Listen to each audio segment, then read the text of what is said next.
receive the world's attention. I assured the Foreign Minister of Pakistan's continued support to foreign governments, the EU and international organizations engaged in evacuation of their personnel from Afghanistan. We have facilitated the evacuation of over 90,000 people belonging to 24 countries and international organizations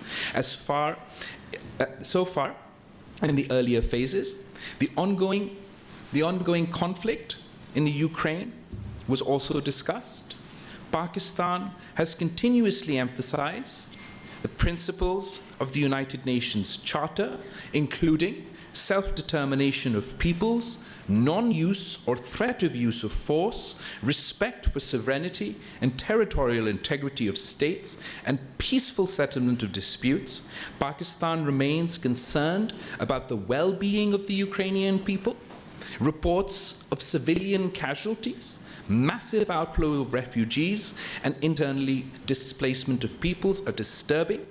In solidarity with the people of Ukraine, Pakistan has sent 4 plane loads of relief assistance, including medicine and food items.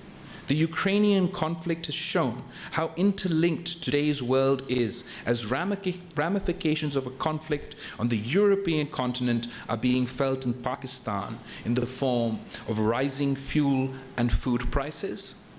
Since the conflict started, we have been in regular contact with the leadership of Ukraine and Russia, as well as the European Union and other European partners, urging continued dialogue and diplomacy in the pursuit of peace. We once again emphasize the indispensability of the immediate cessation of hostilities and constructive engagement.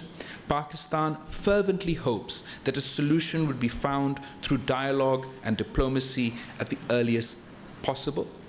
We also discussed the continuing human rights violations in Indian-occupied Jammu and Kashmir, the rising tide of Islamophobia across India, and risks posed by the developments for regional as well as international peace and security.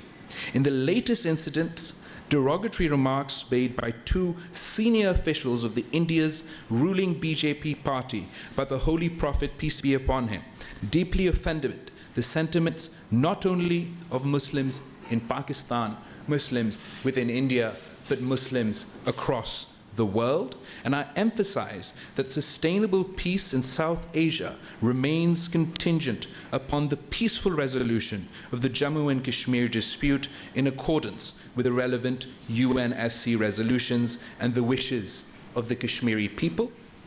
Pakistan has close cooperations with Germany in a number of areas, and we desire to expand it further to other areas of mutual benefit of our 2 countries. I conclude by thanking the Foreign Minister for her visit, and I look forward to continuing to work with her towards regional peace and for further deepening our bilateral. I will now give the floor to the Foreign Minister of Germany. Thank you very much, ladies and gentlemen, Excellency, dear colleague. Thank you very much for the friendly and warm welcome here in Islamabad. We are meeting today in a time of multiple crises. The Taliban, as you have mentioned, have brought incredible suffering and hunger to the people in Afghanistan. But the crisis has consequences far beyond its borders, and no country has felt the impact more severely than your country, than Pakistan. Furthermore, Russia's invasion of Ukraine is not only threatening the foundations of our international order. Russia's restriction on wheat exports and its siege of Ukrainian ports have sent food prices skyrocketing. Few countries import more wheat from both Russia and Ukraine than Pakistan. And the climate crisis is the biggest threat and the greatest challenge for humanity as a whole in the 21st century. And it is affecting our countries already. These crises mutually reinforce each other, and therefore we cannot deal with them separately. But we must tackle them all at the same time. We have to work together and support each other, and this is also why I'm here today. Today we discussed at length the situation in Afghanistan. Over the last years and decades, millions of people fled Afghanistan in search for a better and safer life. Successive governments and the Pakistani people have shown a big heart by selflessly welcoming these people inside your borders and by providing them with food, shelter, and a chance for a better future. I know that this was not always easy. It is an enormous task that Pakistan is shouldering on behalf of the whole international community, and it deserves our solidarity and support. I came here today to tell you we see your engagement, and Germany remains committed to continuing our support for Pakistani host communities along with people who had to flee Afghanistan.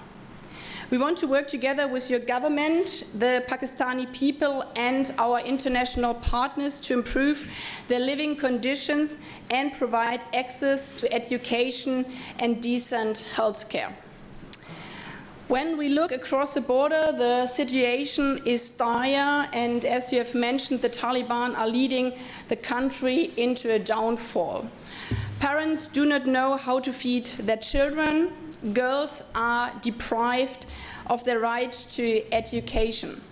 Women are almost excluded from participation in public life. Dissenting voices are brutally suppressed. The economy is grinding to a halt.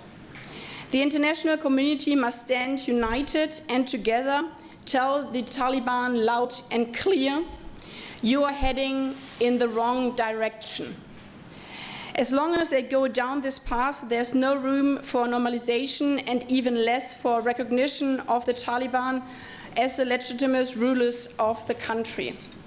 At the same time, we will not forget and we will not abandon the people of Afghanistan. It is not the fault of the people that the Taliban government overthrew the government and since then have tightened their grip on the Afghan society. We will continue to provide humanitarian aid and support the people who need it the most, especially women and girls who suffer more than anyone else under the Taliban's rule. And there's another important personal concern to me. Afghans who have worked for German institutions or committed themselves to the democratic cause and human rights deserve our protection. Pakistan has been our closest and most reliable partner in this regard. Through our close cooperation over the last months, more than 14,000 Afghans who are particularly at risk could travel via Pakistan to Germany to start a new life in safety and without fear. So most of all, I'm here to say thank you. Thank you to Pakistan, thank you to the Pakistani people. We are really grateful for all the support you have given us. I very much hope that we will continue our successful cooperation and find ways to help those still remaining in their difficult situation. These past months have shown how much we can achieve when we work together, and I hope we can apply this to other areas and deepen and strengthen our bilateral relations. As I said in the beginning, we cannot deal with the different crises separately. They are interlinked and we have to work together. Russia's war of aggression sets a dangerous precedent, not only for Europe, but for the whole world. Our world will be a much more dangerous place if the law of the strongest applies and not international law. Therefore, we all must stand by Ukraine and defend its territorial integrity and sovereignty with words and actions. When it comes to the climate crisis, we are all living in the same house and the roof is already on fire. We are running out of time and have now to act. Both of our still relatively new governments have made this topic a priority. And I hope that Pakistan, as G77 chair, will participate at the Petersburg Climate Dialogue, which we are co-hosting with Egypt in July in Berlin. Last year, Germany and Pakistan established a climate and energy partnership. We want to build on this partnership, move forward with the energy transition, and lift our bilateral climate cooperation to the next level. We also discussed opportunities for increased trade and investment between our countries, particularly in the field of renewable energy. I'm convinced that successful economic integration depends on common values and standards. That is why, with regard to EU trade preferences, full implementation of human rights commitments is crucial. I will also have the opportunity to discuss this with civil society representatives later today. Experience shows in your country, in my country, that women's rights are an important indicator for the state of human rights and for well-being in a society. That's why I'm looking forward to visiting a police station focused on combating gender-based violence tomorrow.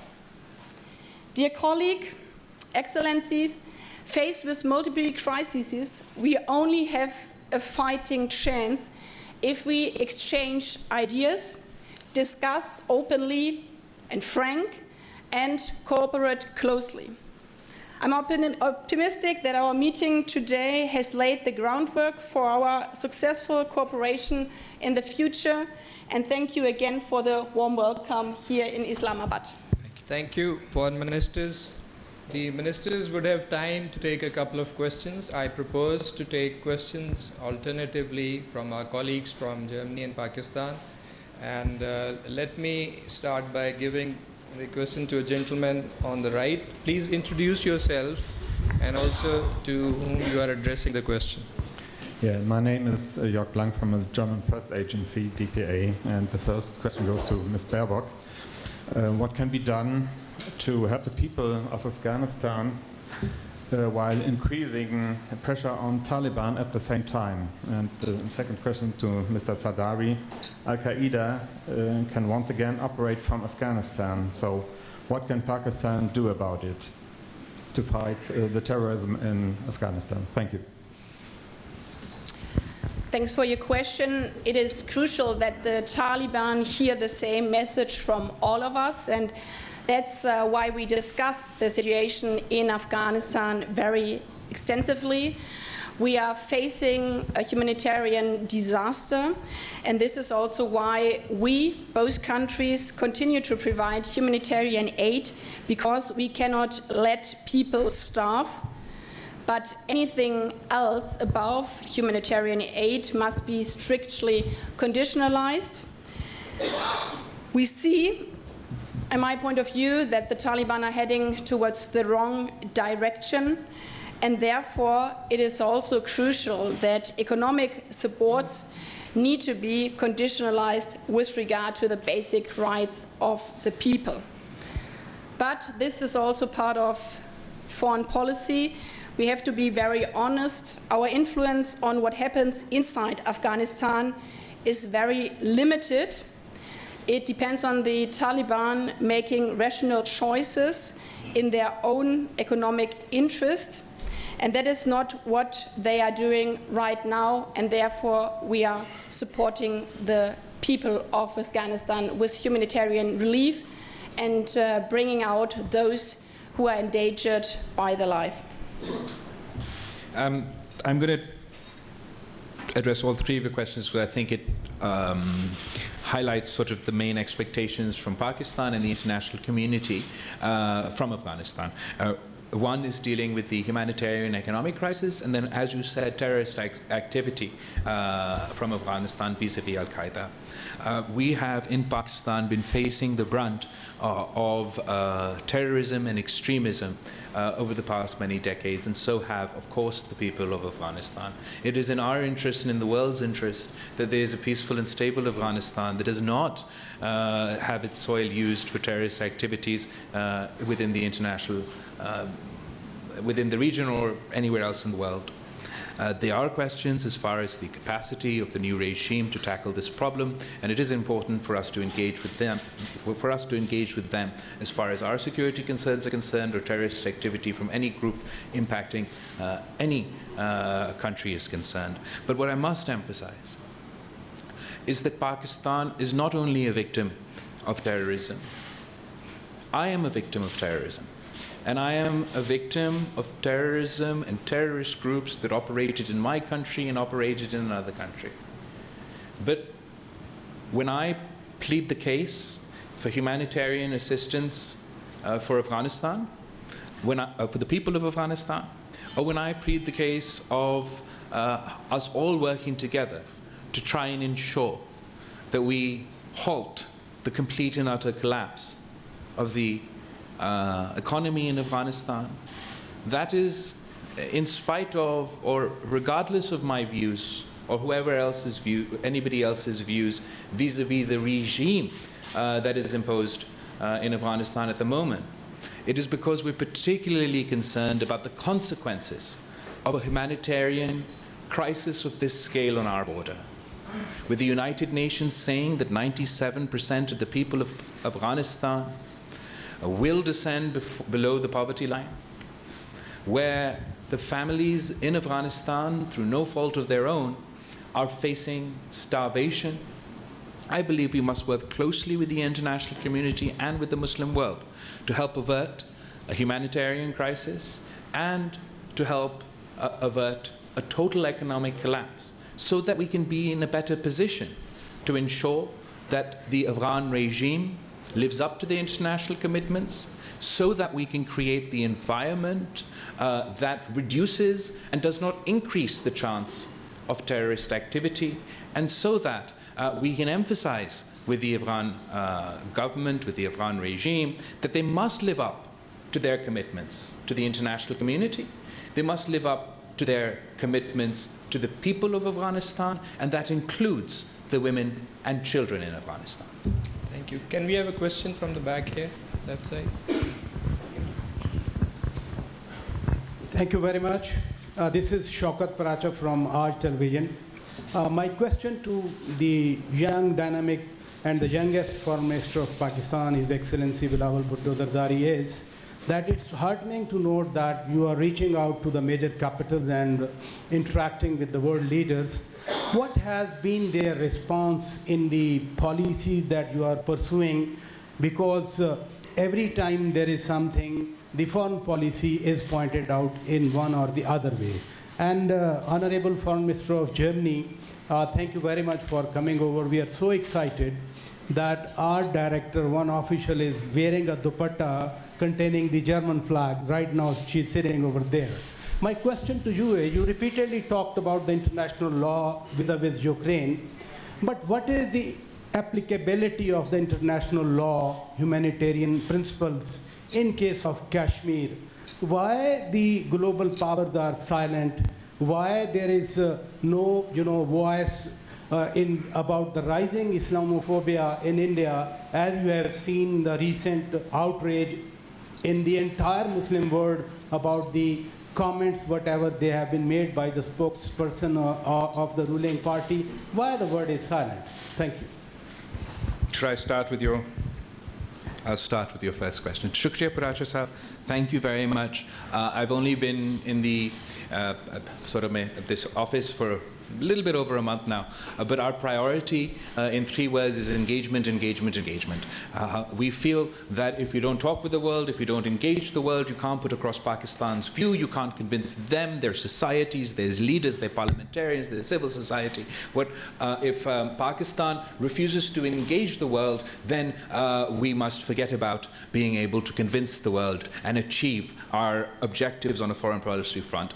Other than that, my priority is to focus on economic relations. We're working towards a pivot in Pakistan's diplomacy towards economic diplomacy. We're encouraging a reset of our relationship with countries across the board, given the transition in government, and we're focusing on a more nuanced foreign policy, but our emphasis is trade over aid. Our emphasis is enhancing economic cooperation. As I mentioned earlier today, Germany and Pakistan's economic bilateral relations are great, but we want to get more out of our relationships. And the major priority for me as Foreign Minister of Pakistan is how can I ease the economic difficulties of my people. And on the sort of main agendas on our list on that front is the FATF restrictions, the FATF restrictions that are causing a drag, an unnecessary drag on the Pakistani economy in difficult times, the GSP plus status that Pakistan had won with Europe in previous governments. We're very keen to see that that status is extended, and the Pakistani businesses and Pakistan, the Pakistani economy can benefit from these from this opportunity. So these are my priorities, and as far as the India question is concerned, I'll allow the Foreign Minister to respond. Thanks for your kind words, and thanks for the question. The foundation of the United Nations is that human rights are indivisible, and this counts for every region in the world. This also counts for Kashmir. This counts for women's rights. This counts for minority rights and also religious rights. And therefore, we support the work of the United Nations, also with the situation in Kashmir, to ensure that all the human rights are being guaranteed within the different bodies of the United Nations. We are not part of the Security Council, as you know, but within the work also of the Human Rights Commission and of the Special Envoy. And we believe that a constructive approach from both sides and confidence-building measures are the only way forward to improve the relationships between Pakistan and India. The bilateral agreement to implement the ceasefire along the line of control last year was a positive step. We also discussed it in our talks earlier on. We believe that more steps should follow this line, and I think it's really a strength of different governments if there's a provocation that one doesn't react but really stands to its own and the international principles. Thank you. Can we have a question from the lady here in the middle? Hello, Daniela Ratis from the newspaper network Redaktionsnetzwerk Deutschland. I want to address the topic of Afghan refugees. There are still a couple of thousand refugees officially eligible for coming to Germany. Did you agree on a way and on a time when these people can come to Germany, and how is Pakistan helping with that? Could they all be transferred, by example, through Pakistan? And also, sir, what do you expect in exchange from Germany for helping in this issue? And Ms. Baerbock, humanitarian organizations do criticize that the conditions for being able to come to Germany for Afghans are too strict, are too narrow. Is there any? Are there any plans to widen these possibilities? And one last question, if I may, as you addressed the Ukraine war, and I didn't quite understand what you were saying. Is Pakistan now condemning Russia's attack on Ukraine, and do you ask Russia to withdraw its troops? Thank you for your questions. I'll start with the Afghan refugees. Pakistan has a long history in hosting Afghan refugees and helping with the refugee crisis as a fallout of the first conflict. And unfortunately, the threat of a major refugee fallout, not only for Pakistan, but for the international community, if the humanitarian and economic crisis increases, is extremely grave. We've been, from day one, from before the fall of Kabul, after the fall of Kabul, and up until this point, we're working with many countries within the EU, the international community, and anyone and everyone really who are working around the clock to either get their citizens or those who worked with them to their countries. And we're hoping that the third phase of our for these transit refugees from Afghanistan to Germany will happen very, very soon. And at the moment, as we speak, I believe that there's something, there's a procedural, the summary on this issue is being circulated in our cabinet, so it should be only a matter of time that we can move forward on the third phase of the transit Afghan refugees. As far as what Pakistan expects in exchange, we expect nothing. In exchange from the EU or Germany, we're doing this on the basis of what we feel is our responsibility to the international community and to the people in Afghanistan who faced a whole host of issues, and we want to do whatever we can to mitigate their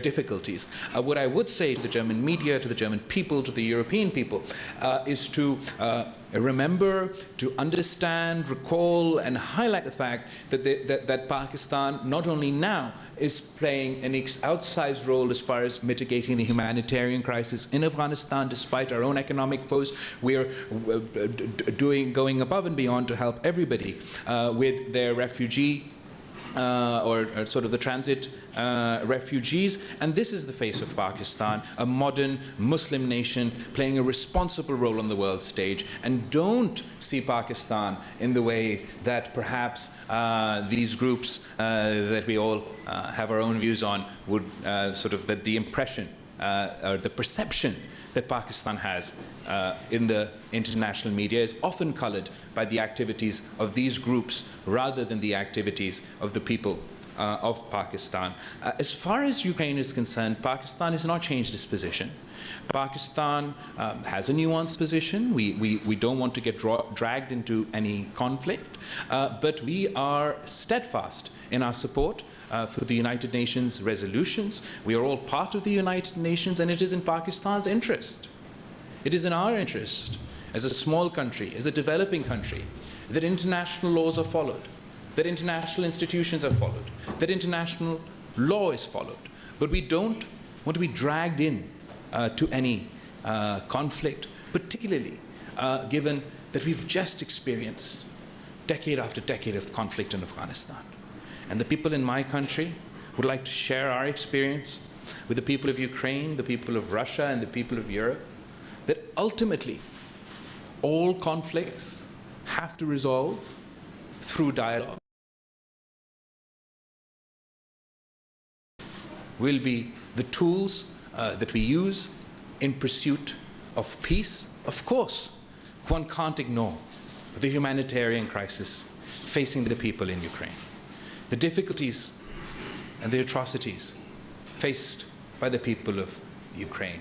And it is because of that that once again, despite Pakistan's own extremely difficult economic situation, we have sent, I believe, 4 flight loads of humanitarian assistance to the people of Ukraine. But as far as our position is concerned, we will continue to advocate for dialogue and diplomacy in the pursuit of peace.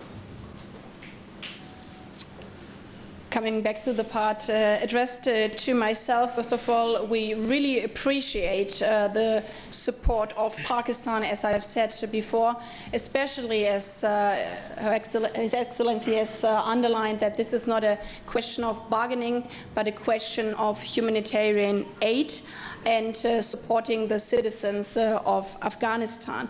We have had a very good discussion today, and we received very positive signals that we can continue successfully with the cooperation we have had in the past. We had also restructured, as your question was addressed, we restructured our system, how we will make the transition time in Pakistan, but also in other countries, shorter to ensure that Afghans will not stay in Pakistan longer than necessary. This is also a question of digitalized visas, and we organized everything that people can swiftly travel to Germany.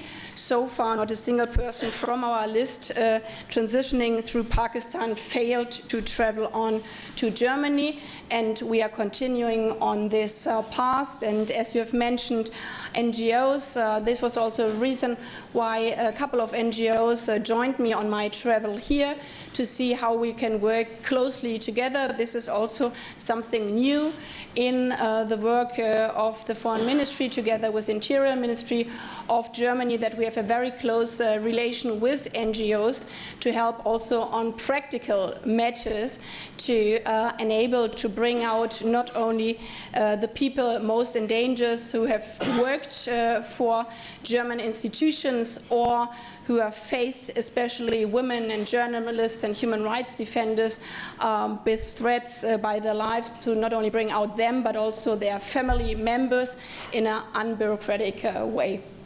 Thank you. I think the ministers have responded at length to questions. Maybe one last question from the back, Mr. Heather.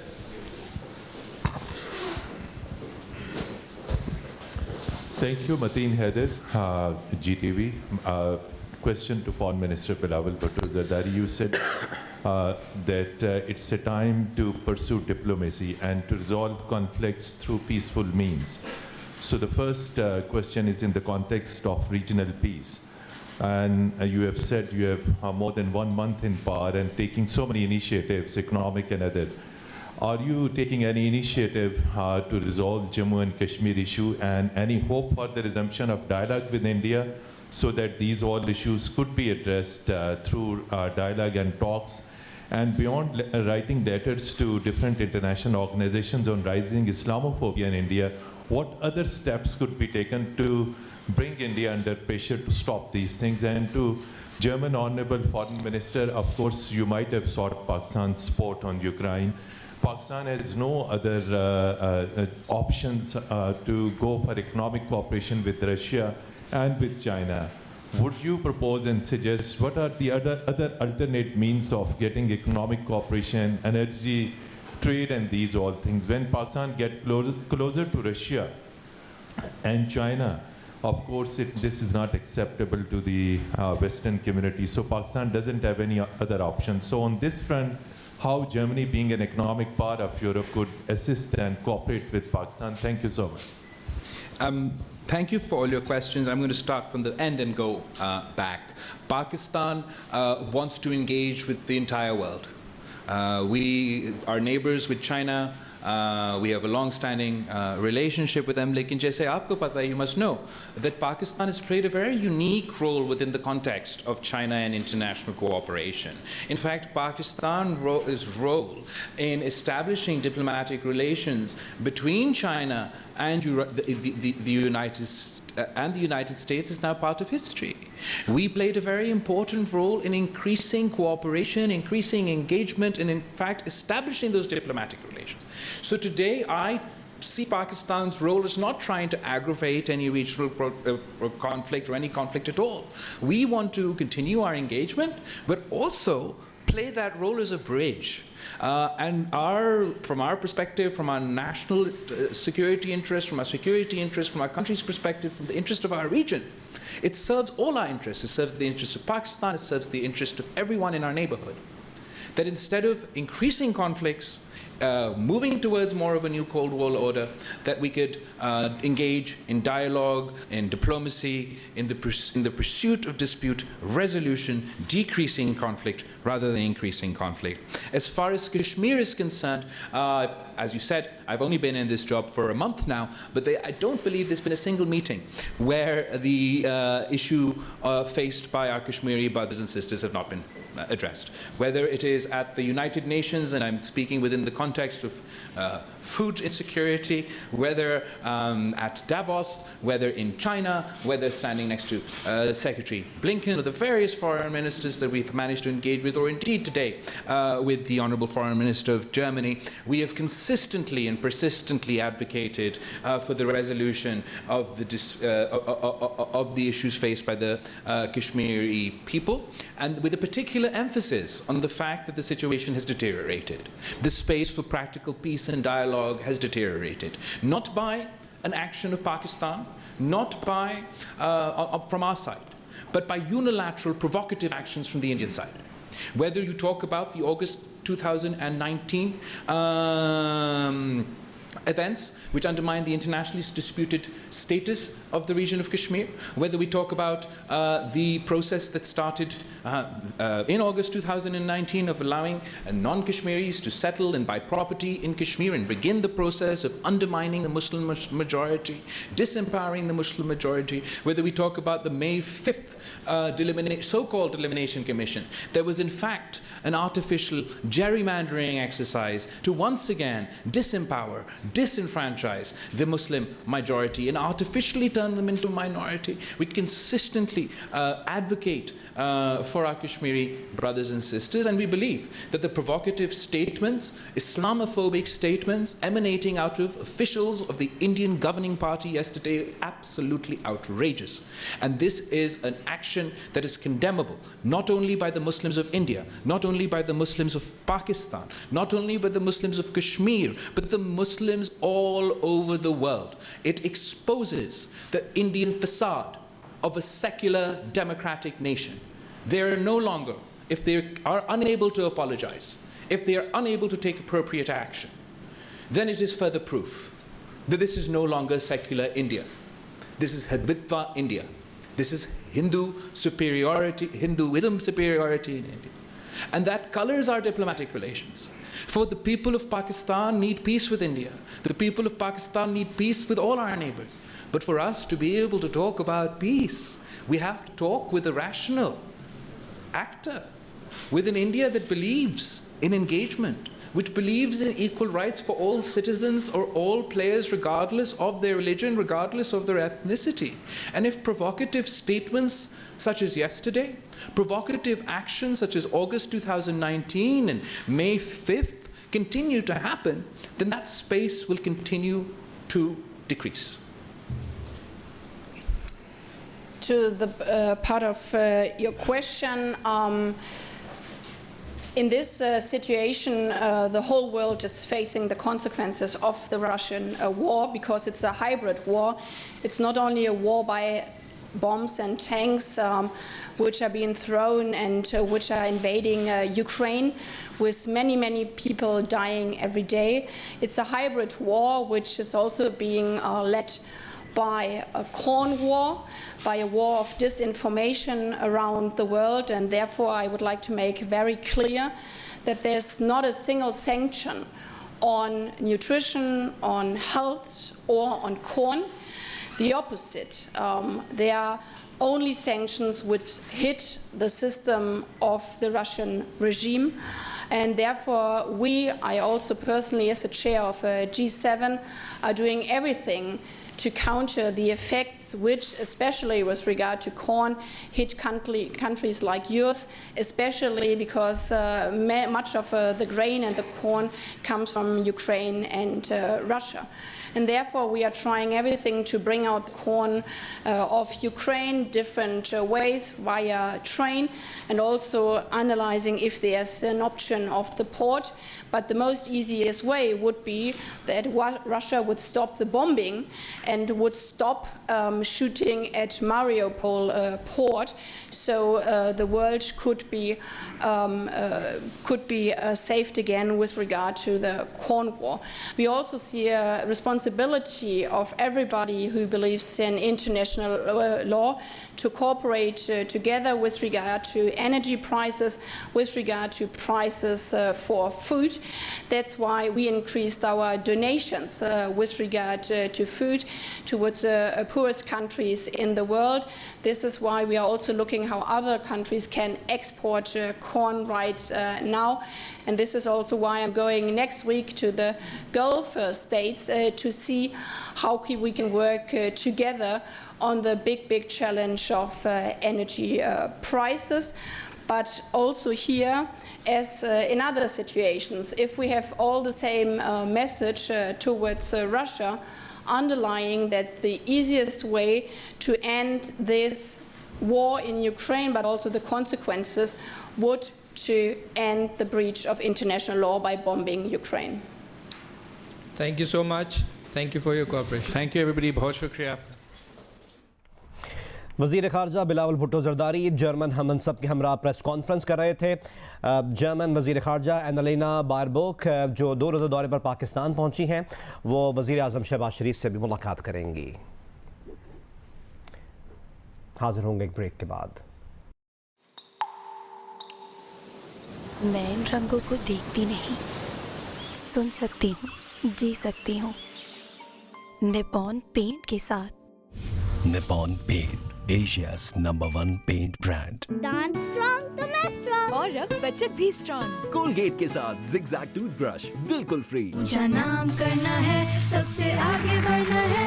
अम्मा तालों में पक्का, हमें सेहतमंद बनाओ.